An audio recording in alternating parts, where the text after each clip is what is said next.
All right, if you're a high achiever, you've probably just accepted that stress is, well, it's the price of admission for getting great results. But what if that's not just wrong, but actually wildly inefficient? In this explainer, we're going to dive into a really powerful shift from that grinding, stress-driven effort to what we call effortless action.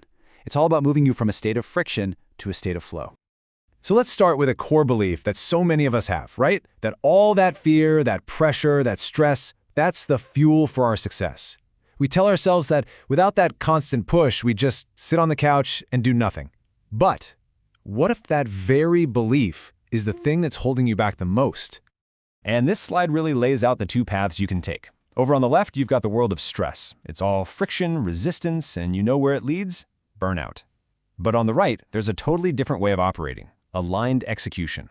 Now we're talking about flow, clarity, efficiency, and real power.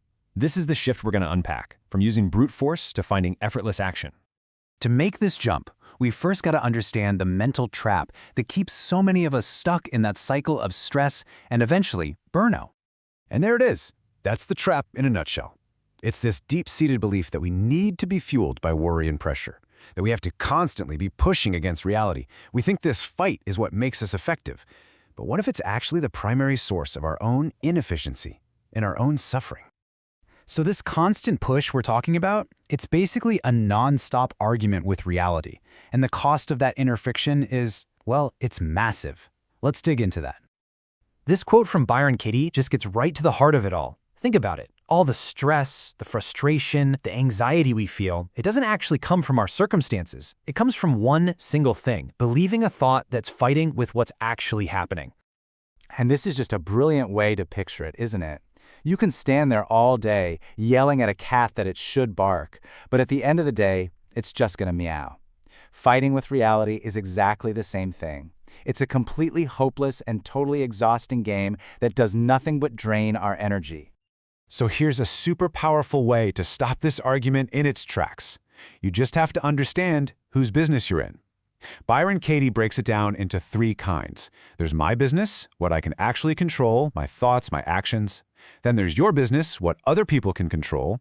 And finally, God's business, which is just reality, the stuff nobody can control, like the past or the weather.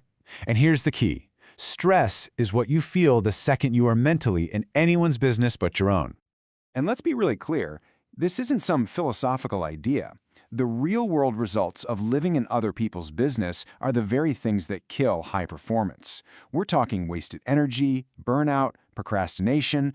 All of our power, all of our ability to get things done lives in one place, our own business. Okay, so how do we actually get back into our own business and stop fighting with reality? Well, there's a beautifully simple and really profound tool for exactly that.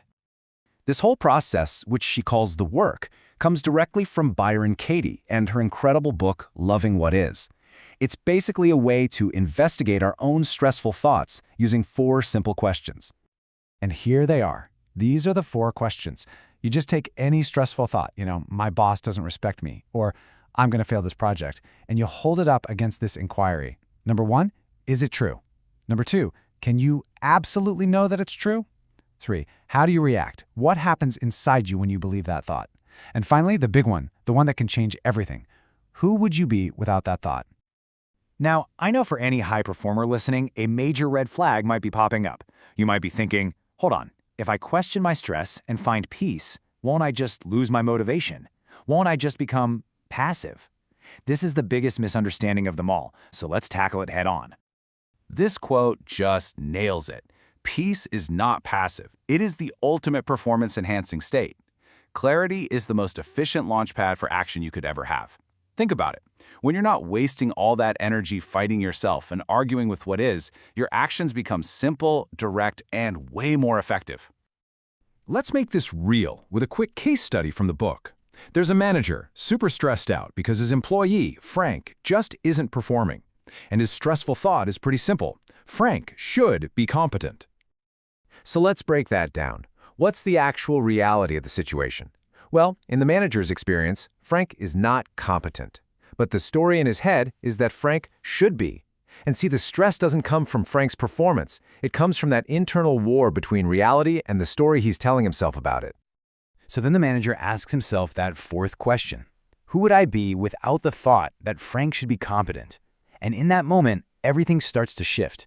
He's no longer blinded by all that frustration and judgment. Without that stressful story running on a loop, he realized he would be compassionate and effective. He could finally see the situation for what it was and take the right action, whether that meant training Frank, moving him to a different role, or even letting him go.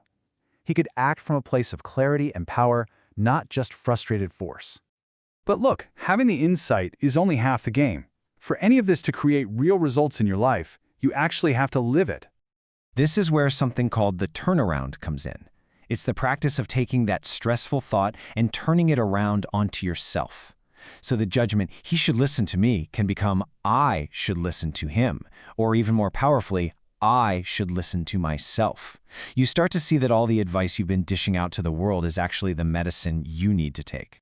And this is just so crucial for anyone who's focused on execution, the inquiry. That gives you the aha moment. But the real transformation? That happens when the insight actually comes to life in your actions. So let's just recap this path to effortless action. It all starts with noticing when you're arguing with reality. From there, you pull yourself back into your own business, the only place you have any control. Then, you use those 4 questions to dissolve the stressful stories creating all that friction. And finally, from that place of clarity, you can act with an efficiency that stress could never, ever give you. You see, this whole thing redefines what real power is. It's not about wrestling the world into submission or forcing things to happen. True power is about dropping the fight and moving in perfect alignment with reality, effortlessly and effectively.